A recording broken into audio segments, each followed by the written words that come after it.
नमस्कार, मैं हूं देवेंद्र। आप देख रहे हैं पंजाब केसरी टीवी चंडीगढ़। कोरोना के चलते लॉकडाउन लगा, स्कूल्स बंद कर दिए गए, सभी संस्थाएं बंद कर दी गई। पूरे विश्व में जो है एक हिसाब से हर चीज रुक गई थी। अब दोबारा से हरियाणा प्रदेश में स्कूल खोले गए हैं और उसका नतीजा ये हुआ कि कुछ स्टूडेंट्स जो हैं वो कोरोना संक्रमित मिले हैं। साथ ही कुछ शिक्षक भी ऐसे हैं जो कोरोना संक्रमित मिले हैं। क्या शिक्षा विभाग की तरफ से किसी तरीके की लापरवाही रही या फिर पूरे जो मापदंड थे उनको अपनाया गया था, माना गया था? मेरे साथ बातचीत करने के लिए हैं हरियाणा के शिक्षा मंत्री कंवरपाल गुर्जर। आइए बात करते हैं। जनाब, जिस तरीके से ये कोरोना के मामले स्कूलों में आए हैं, शिक्षकों के, स्टूडेंट्स के, इस पर आप क्या कहेंगे? क्या किसी तरीके की कोताही रही? नहीं, देखिए, हमने पहले से ही नियमों का बड़ा सख्ताई के साथ पालन किया। हमारे सभी टीचर ने इस बात का पूरा ध्यान रखा, चाहे वो सोशल डिस्टेंसिंग की बात थी, चाहे मास्क लगाने की बात थी और चाहे सैनिटाइज की बात थी। जो भी नियम विशेषज्ञों ने निश्चित किए उनका पूरी तरीके से पालन किया गया और बहुत लंबे टाइम से स्कूल बंद थे।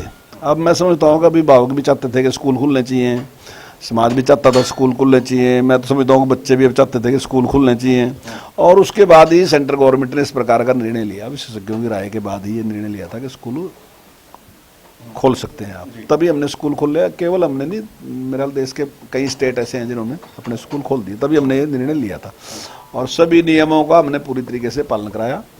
लेकिन उसके बावजूद भी जब हमने रैंडमली चेकअप कराया तो कुछ स्टूडेंट भी और कुछ टीचर्स भी पॉजिटिव पाए गए, जबकि बाहर से कोई दिखाई ऐसा नहीं दे रहा था, ना उनके लक्षण दिखाई दे रहे थे और जो जिस प्रकार से हम उसका टेम्परेचर चेक करते हैं उसमें भी वो कुछ ऐसे लक्षण थे नहीं। लेकिन जब सैंपल लिया गया तो वो पॉजिटिव पाए गए।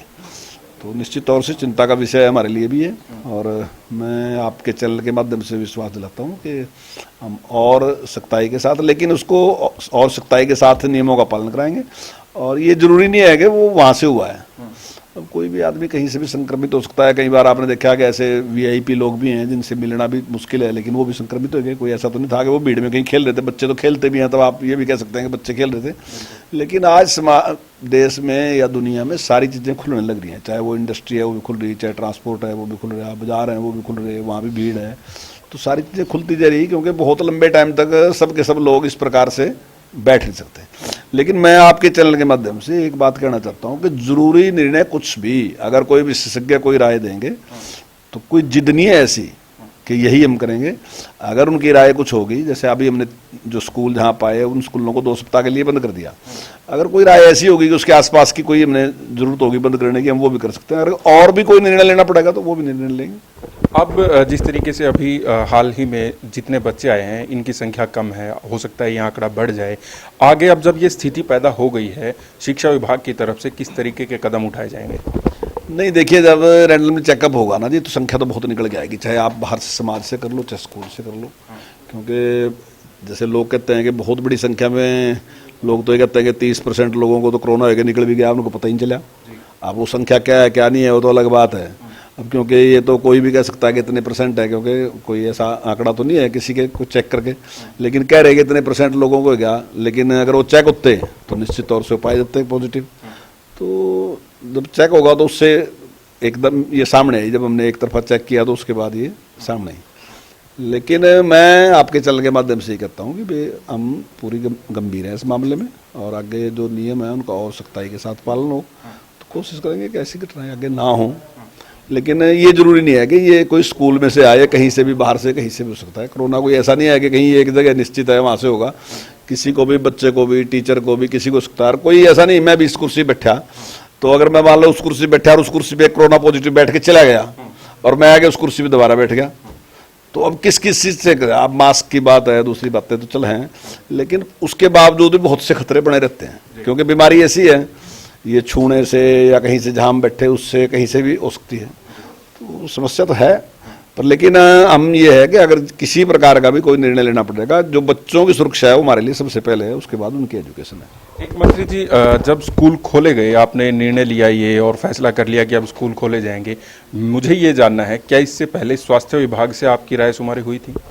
नहीं, बिल्कुल, ये जो राय थी ना जी, कोई ऐसा नहीं हमारे से, ये जो देश के विशेषज्ञ थे उनकी राय थी कि अब स्कूल खोल लेने चाहिए और उन्होंने ही ये सारी बात कही थी। और तभी सेंट्रल गवर्नमेंट ने मैं कहा था कि आप स्कूल खोल सकते हैं, तभी हमने निर्णय लिया स्कूल खोलने का।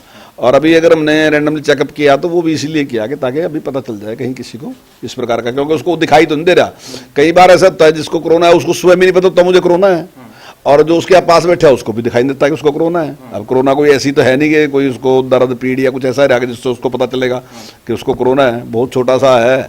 मैं स्वयं कोरोना पॉजिटिव था तो मुझे स्वयं नहीं पता था, मुझे खांसी थी और जुकाम भी था, लेकिन उससे ये थोड़ी पता था कि कोरोना पॉजिटिव। लेकिन मैं कोरोना पॉजिटिव था और बाद में जब चेक किया तो वो आया, क्योंकि उस स्वयं पेशेंट को भी अपने आप पता नहीं होता कई बार। एक रैंडम टेस्टिंग की आप बात कर रहे हैं कि रैंडम टेस्टिंग की गई है तभी ये चीज़ निकलकर सामने आई है।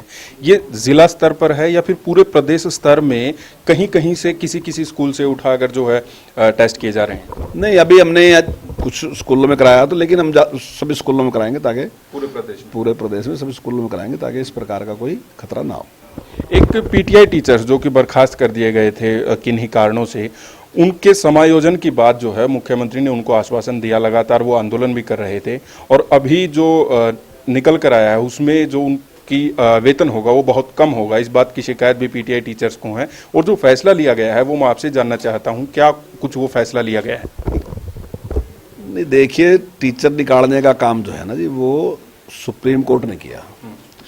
सुप्रीम कोर्ट के पास केस था, पहले हाई कोर्ट से उनके खिलाफ हुआ, फिर सुप्रीम कोर्ट से उनके खिलाफ हुआ, और उन्होंने कहा कि जो भर्ती उसमें नियमों का पालन नहीं है। उसके लिए पूरी तरीके से जो पूर्व की सरकार है वो जिम्मेदार है, क्योंकि उसने नियमों का पालन किया ही नहीं, और उसने वो ही नहीं। अब दूसरा ड्राइंग टीचर के बारे में भी इसी प्रकार का निर्णय आ गया। तो क्योंकि पिछली सरकार ने नियम तो माने ही नहीं कोई भी, और उन्होंने उन बच्चों के विषय के साथ बड़ा भारी खिलवाड़ किया।